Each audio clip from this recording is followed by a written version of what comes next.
Hello students, welcome to my YouTube channel. यही है शिक्षा। तो गाइस, जैसा कि आप सब जानते हैं, हमने फर्स्ट चैप्टर कंप्लीट कर लिया है। तो जो अब हमारा नेक्स्ट चैप्टर है, कौन सा है बच्चों? सेकंड, जिसका नाम क्या है? एक चल वाले रेखीय समीकरण। क्या नाम है बच्चों? एक चल वाले रेखीय समीकरण।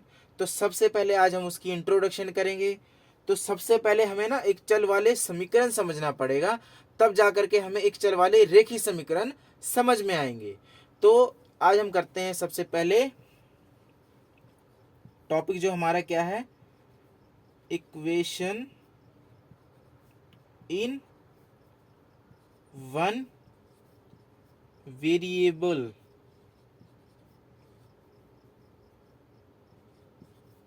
जिसको हम कहते हैं एक चल वाले समीकरण। क्या कहते हैं बच्चों? हम एक चल वाले समीकरण। तो बच्चों हमारे पास क्या है? एक चल वाले समीकरण। देखिए, एक चल वाले समीकरण हम उनको कहते हैं ना जिनमें ज्यादा से ज्यादा चल एक हो। जैसे कि 2y प्लस 5 इक्वल टू 9। ठीक है। अब यहाँ पे चल क्या है? चल का मतलब क्या है? जैसे कि y को चल क्यों कहा गया है? ठीक है, इसको इंग्लिश में कहते हैं वेरिएबल। क्या कहते हैं हम? वेरिएबल। यानी कि जो चीज वेरी करती रहे, टाइम के हिसाब से चेंज होती रहे। ठीक है। अब यहाँ पे हमारे पास जो चल क्या है? y है। चल कौन कौन से हो सकते हैं? जैसे कि y, x, z, a, b, c। ये सब क्या है? चल है, जो कि कांस्टेंट के साथ होते हैं। और जैसे यहाँ पे 2 क्या हमारा कांस्टेंट है, बट y क्या हमारा चल है ना। तो जब इसको सबसे पहले सॉल्व करेंगे, कैसे सॉल्व करेंगे? हम जो वेरिएबल पार्ट होगा उसको साइड में रखेंगे, जो कांस्टेंट होगा उनको एक साथ कर देंगे।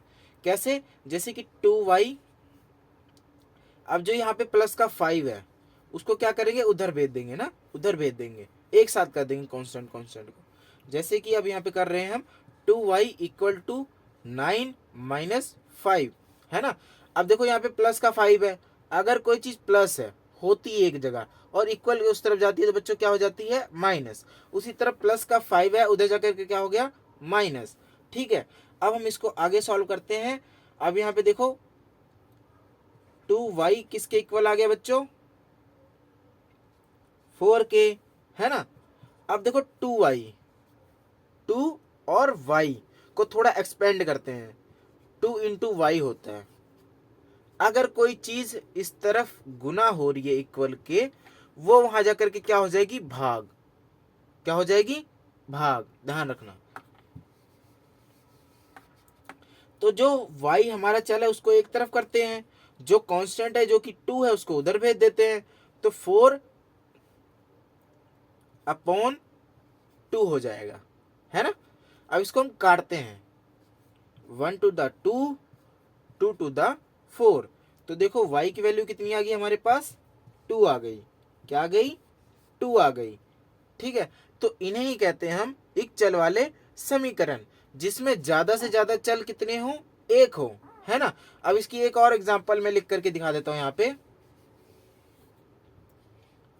जैसे कि 3z का स्क्वायर माइनस 1 इक्वल टू 7। यहाँ पे z का स्क्वायर है, बट z एक ही वेरिएबल है, यानी कि एक चल है। वहां पे z, जैसे कि अब यहाँ पे लिख दूं 3z का स्क्वायर माइनस 2y और इक्वल टू 7। अब यहाँ पे कितने समीकरण है? 2 समीकरण है, सॉरी 2 चल हैं। यहाँ पे कितने चल हैं? अब हमारे 2 चल हैं। ध्यान से देखो, z भी है, y भी है। यहाँ पे कितने चल हैं हमारे? 2 चल हैं, z और y। तो ये एक चल वाले समीकरण नहीं है। पावर से कुछ नहीं मैटर करता। अगर यहाँ पे देखो मैं लिख दूं 3y की पावर 2 माइनस 1 इक्वल टू 7, तब भी क्या है? ये एक चल वाले समीकरण। अगर मैं लिख दूं 3x की पावर 2 माइनस 1 इक्वल टू 7, तब भी क्या है? ये एक चल वाले समीकरण। पावर पे डिपेंड नहीं करता, बट इसमें एक ही चल होना चाहिए, एक ही चल होना चाहिए। जैसे कि यहाँ पे y है, यहाँ पे क्या है? x है, और यहाँ पे क्या है? z है। ठीक है, मेन बात अब देखना, इस इक्वेशन को माइंड में ध्यान रखना या कॉपी में साइड में लिख लेना, फिर मैं आपको बताऊंगा इस इक्वेशन का आगे क्यों क्या रोल है। ठीक है, अभी इतना ही। अब हम जो करने जा रहे हैं वो कौन से हैं, एक चल वाले रेखीय समीकरण। तो आइए हम इसको लिख लेते हैं, एक चल वाले रेखीय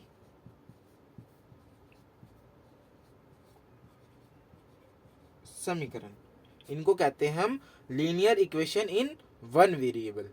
अब इनको पहचानने की, कैसे हम इनको पहचाने, मेन इनको कैसे पहचाने, जो कि ये एक चल वाली रेखीय समीकरण है, इसमें जो चल की पावर है ना बच्चों, ज्यादा से ज्यादा एक होती है।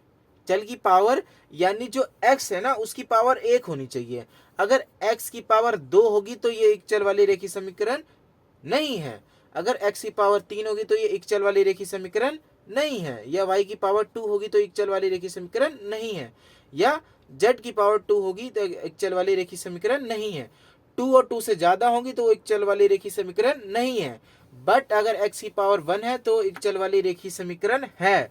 y की पावर 1 है तो एक चल वाली रेखीय समीकरण है। z की पावर एक है तो एक चल वाली रेखीय समीकरण है। अब इनको हम आगे समझते हैं कैसे पता लगेगा। जैसे कि यहाँ पे एक एग्जाम्पल ले लेता हूं मैं, 4x इक्वल टू 8। तो देखो x की पावर कुछ नहीं है, मतलब यानी x की पावर कितनी है, 1 है। तो ये क्या कहलाएगी, एक चल वाली रेखीय समीकरण। क्या कहलाएगी, एक चल वाली रेखीय समीकरण। अब हम इसको चलो बच्चों थोड़ा सॉल्व करते हैं।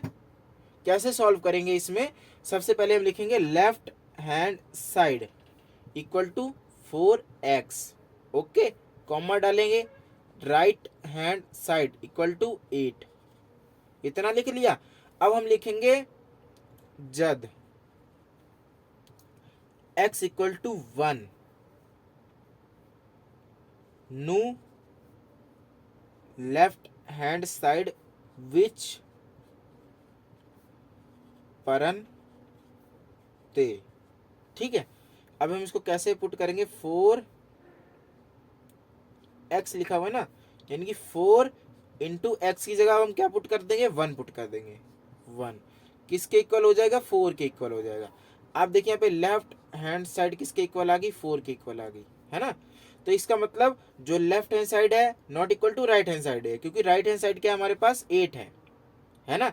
तो अब हम यहाँ पे लिख लेंगे साइड में करके, left hand side not equal to right hand side.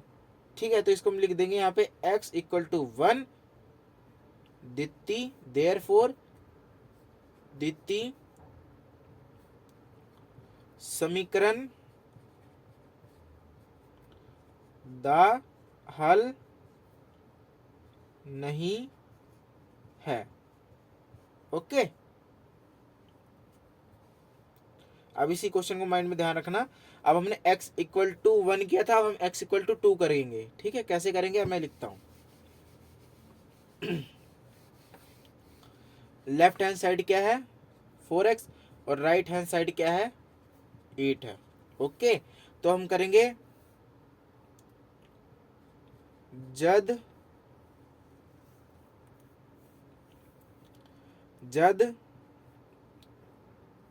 x equal to 2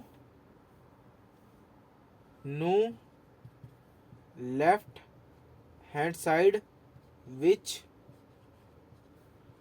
परन ते। तो लेफ्ट हैंड साइड क्या है हमारी, 4x है। इसको एक्सपेंड कैसे करके कैसे लिख सकते हैं, 4 इंटू एक्स, है ना। तो 4 इंटू एक्स की वैल्यू अब क्या पुट करेंगे, अब हम 2। तो 4 इंटू 2 कितना हो गया, 4 इंटू 2 कितना हो गया, 8 हो गया। ओके, अब हम करेंगे राइट। अब देखो यहाँ पे जो लेफ्ट हैंड साइड है बच्चों, राइट हैंड साइड के इक्वल आ गई। तो हम यहाँ पे लिख देंगे left hand side equal to right hand side, therefore x equal to 2 द्वितीय समीकरण दा हल है। ठीक है, पहले हमने x इक्वल टू 1 लिया, उसको पुट किया जिसमें left hand side right hand side के इक्वल नहीं आई। बट जब हमने x इक्वल टू 2 पुट किया लेफ्ट हैंड साइड में तो वो राइट हैंड साइड के इक्वल आ गई, जिसका मतलब x इक्वल टू 2 द्वितीय समीकरण का हल है। इसी तरह अगर हमें कह दें कि इस समीकरण का हल पता करो तो हमें इसी तरह वैल्यू पुट करके देखनी है कि जिसकी वजह से left hand side equal to right hand side आ जाएगी, उसे ही कहेंगे हम द्वितीय समीकरण का हल है। अब हम एक और एग्जाम्पल कर लेते हैं, फिर हमें ज़्यादा समझ में आ जाएगा।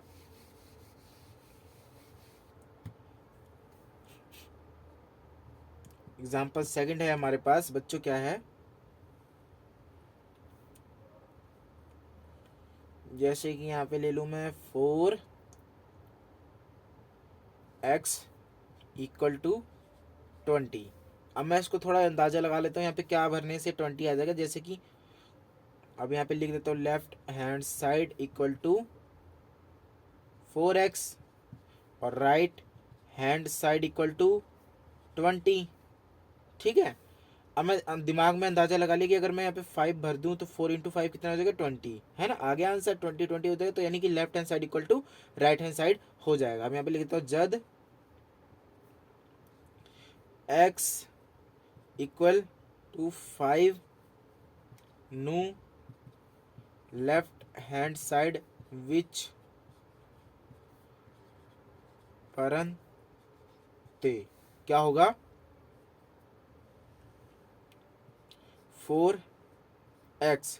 इसको कैसे लिखते हैं 4 इंटू एक्स, यानी कि 4 इंटू 5 कितना आ गया 20, यानी कि लेफ्ट हैंड साइड हमारे यहाँ पे क्या आया 20। अब हम कह सकते हैं therefore left hand side equal to right hand side. फिर एक और लिखेंगे देयरफॉर x इक्वल टू 5 द्वितीय समीकरण द हल है। ठीक है, अभी हमारा हो गया। इन्हें कहते हैं हम इक्वल वाले रेखीय समीकरण। समझ में आया। अब देखो यहाँ पे x की वैल्यू चेंज होती रही, कभी 3 आई, कभी 2 आई, कभी 5 आई, तो हम इन्हें ही चल कहते हैं क्योंकि यहाँ पे जो x की वैल्यू है ना वो चेंज हो रही है। ठीक है, तो आज का लेक्चर यहीं पे ख़त्म करते हैं।